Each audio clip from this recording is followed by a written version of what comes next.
السلام علیکم ورحمۃ اللہ وبرکاتہ نحمدہ ونصلی علی رسولہ الکریم اما بعد فاعوذ باللہ من الشیطان الرجیم بسم اللہ الرحمن الرحیم ربی اشرح لی صدری ویسر لی امری واحلل عقدۃ من لسانی لیفقہوا قولی۔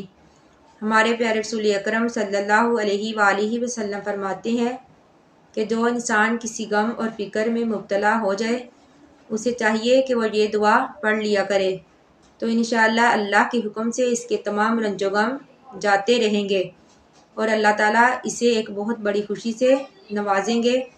وہ دعا یہ ہے لا حول ولا قوت الا باللہ۔